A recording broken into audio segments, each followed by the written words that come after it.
আসসালামু আলাইকুম। আশা করি সবাই ভালো আছেন, কিন্তু আমি এই মুহূর্তে খুব বেশি একটা ভালো নাই।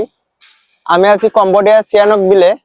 আর এখানে সমুদ্রে একটি বড় দ্বীপ আছে, যেই দ্বীপে একটি রিসোর্ট তৈরি করা হচ্ছে, বিশাল বড় একটি দ্বীপ। এই দ্বীপের মধ্যে আমি আছি। এই যে আপনারা দেখতে পারতেছেন, এই যে একটি বিশাল বড় দ্বীপ, এখানে মূলত রিসোর্ট তৈরি করা হইতাছে। আর এই যে দেখতে পাচ্ছেন গাড়ি টাড়ি, এগুলা সবকিছু ট্রলার দিয়ে আনা হয়েছে। এখানে এখানে বিশাল বড় একটি রিসোর্ট তৈরি করা হচ্ছে এই দ্বীপের মধ্যে। আর এখানে আমাদের বাঙালি ভাইয়েরা অনেকে কাজ করতেছে। আর এখানে আমার এলাকার এক বড় ভাই আছে, যার সাথে আমি দেখা করার জন্য এখানে আসছি গত 2 দিন হলো। আর আসলে প্রবাসীরা এখানে অনেক পরিশ্রম করে, এটা আমরা সবাই জানি, কিন্তু প্রবাসীরা যে নিজের চোখে না দেখলে বিশ্বাস করতাম না যে ওরা বিদেশের মাটিতে কি পরিমাণ, কিভাবে কতটুকু পরিশ্রম করে, আর কিভাবে থাকে, কিভাবে খায়। এগুলো আসলে নিজের চোখে না দেখলে বিশ্বাস করতাম না যে আসলে তারা কতটুকু পরিশ্রম করে।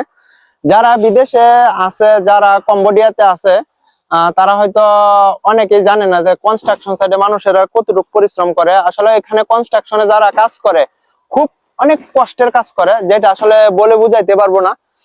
আমি এখানে ভাইয়ের সাথে দেখা করতে আসছি, আজকে আমি প্রায় 1 বছর ধরে কম্বোডিয়াতে আসছি। আর আগে কখনোই আমি এরকম পরিস্থিতির সম্মুখীন হই নাই। আর আমি কখনো ভাবিও নাই যে আমাকে এরকম পরিস্থিতিতে পড়তে হবে, আসলে এত খারাপ একটা পরিস্থিতিতে পড়তে হবে আমি কখনোই ভাবি নাই। আপনারা এই যে দেখতে পারতেছেন, এই যে এখানে ধরেন কাজ করতেছে, এই যে গাড়ি, এই যে গাড়ি দেখতে পারতেছেন, এই যে চাইনিজরা এখানে কাজ করতেছে। আর ওই দিক দিয়ে দেখতে পারতেছেন, ওই যে ওইখানে আমাদের বাঙালি ভাইয়েরাও কাজ করতেছে, অনেক বাঙালি আছে, প্রায় 150-200 বাঙালি আছে যারা এখানে কাজ করতেছে।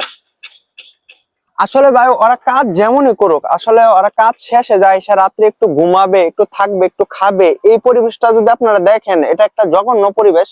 আসলে এখানে থাকা খাওয়ার ব্যবস্থাটা অনেক কঠিন, অনেক কষ্টের।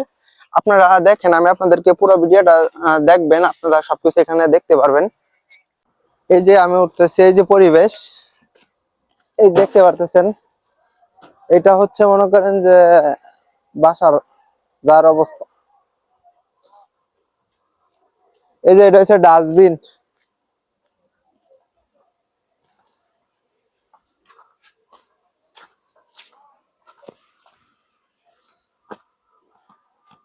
আর এই যে এটা দেখতে পারতেছেন, এই যে এটা ভাই, এটা হচ্ছে থাকার জায়গা।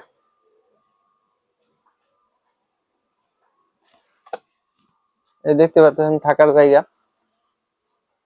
এই যে এখানে এসে থাকে, এই যে এক একটা বেড, এই যে দেখতে পারতেছেন বেড গুলা, এই যে উপরে নিচে, এখানে থাকে থাকার জায়গা। এই যে এখানে একজন, এই রুমে 8টা বেড আছে টোটাল, উপরে আর নিচে 8টা বেড দেখতে পারতেছেন।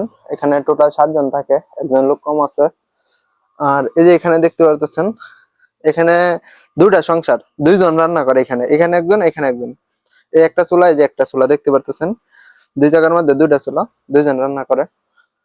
আর এদিক দিয়ে এসে, এই যে এখানে আরেকটা, এই যে এখানে আরেকটা। আর এই যে ফ্যান। আর উপরের অবস্থা দেখেন, উপরের অবস্থাটা দেখতে পারতেছেন, এখানে কিন্তু থাকে মূলত, দেখতে পারেন ফ্যান।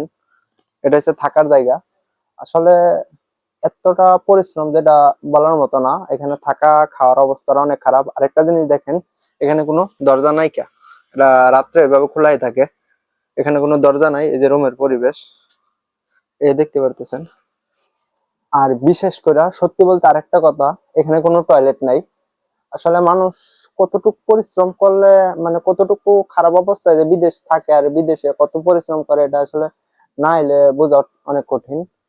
অনেক খারাপ পরিস্থিতি থাকে। যাই হোক, সবচেয়ে আমার খারাপ লাগছে এখানে টয়লেট নাই, যেটা আমার অনেক খারাপ লাগছে। জঙ্গলের মধ্যে যায় টয়লেট করতে হয়, মানে এরকম পরিস্থিতি আমার সাথে কখনো হয় নাই। আর ভিডিওটি যদি ভালো লাগে অবশ্যই শেয়ার করে দিবেন, আর পেজটা ফলো করে দিবেন। আসসালামু আলাইকুম।